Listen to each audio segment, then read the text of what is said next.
Come get ready. Oh my god, apa benda? Oh god, ya Allah, ya Tuhanku. Oh, ni apa? Oh, pakai moisturizer. Brand Icon. Yes. Mantap. Oh, by the way, saya nak kata come get ready with me as saya pergi Mortal Kombat punya fan screening. Yes. Ni kita pakai perfume Imaji Aura first. Spray dulu. Ya. Tangan jangan lupa kan.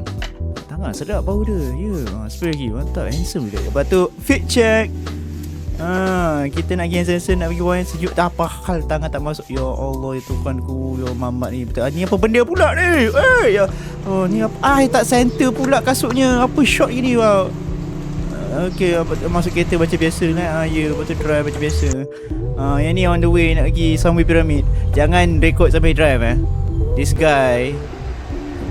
Apa ni? Oh, dah sampai parking, dah sampai Sunway Pyramid. Keluar ke shot. Ya, tinggalkan phone elok. Lepas tu jumpa ni bukan Roshanak Gamer ke? Hai, si handsome siap. Mau tu makan dengan dia, dating dengan dia. Betul apa kata? Laki kalau makan dapat kesian.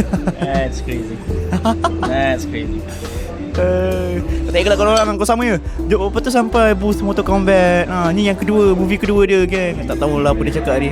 Lepas tu kita masuk, kita tengok ada makan-makan sikit. Not bad lah booth dia, not bad lah. Ni apa ni?